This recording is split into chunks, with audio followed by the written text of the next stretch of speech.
বাংলাদেশে বারবার লাগাতার নিশানা করা হচ্ছে ইসকনকে, পাশাপাশি মৌলবাদীদের তরফে হুমকিও সেটাও সমান্তরালভাবে টানা আসছে।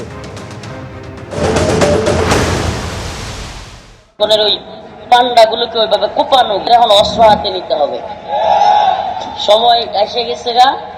এটা আমরা বুঝতেছি না, সময় চলে যাচ্ছে কিন্তু আমরা এটা বুঝতেছি না।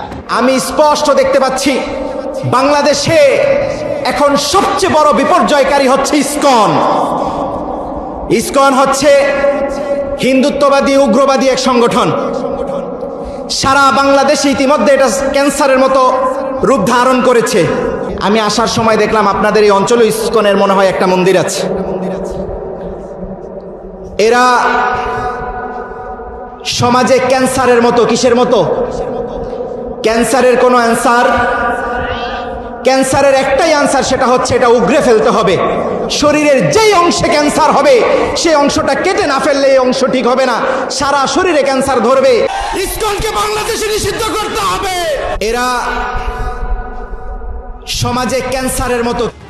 কেউ ইসকনকে বলছেন ক্যান্সার, তো কেউ ইসকনের বিরুদ্ধে অস্ত্র তুলে নেওয়ার ডাক দিচ্ছেন।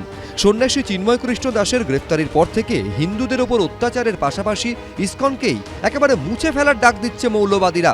এই আবহেই এবার ইউনূস সরকারকে চিঠি লিখে অবিলম্বে চিন্ময় কৃষ্ণ দাসের মুক্তির দাবি জানালো রামকৃষ্ণ মিশন।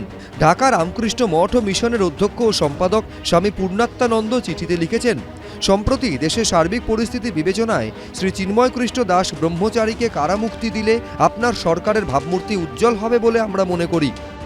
আমরা রামকৃষ্ণ মিশনকে অনেক ধন্যবাদ জানাই, ওরা চিঠি লিখেছে।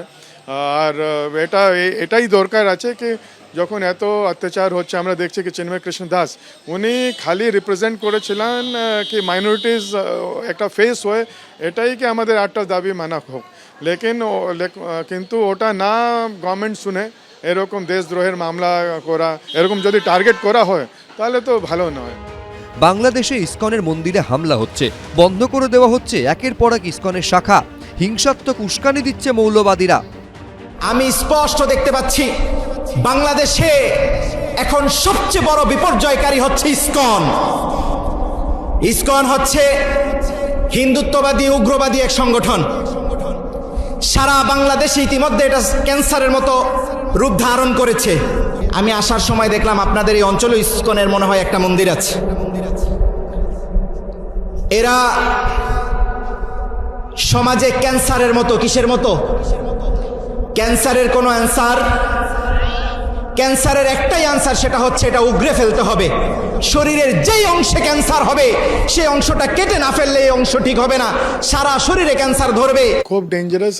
আর আমাদের ভক্তরা খুব চিন্তিত আছে। সব থেকে চিন্তার এটা বিষয় কি যে যদি এরকম মৌলানারা পুরো বাংলাদেশে ঘুরে ঘুরে বেরিয়ে এরকম সভা করছে যেখানে হাজার হাজার মানুষ ওদেরকে শুনছে, এখন এত একসঙ্গে এত মানুষের যদি ব্রেন ওয়াশিং হয়ে যায়, ফিউচারে যদি বাংলাদেশ পুলিশ আর্মি ওরাও যদি ভাববে কি আমরা মাইনরিটির সঙ্গে প্রোটেকশনে যাব, এত লক্ষ লক্ষ মানুষকে কেউ সামলাতে পারবে না। যদি এরা শুরু করে দেয়, ওরা যেটা বলছে ওটা যদি জেনোসাইডটা শুরু করে দেয়, এটা কারো হাতে কন্ট্রোলে থাকবে না।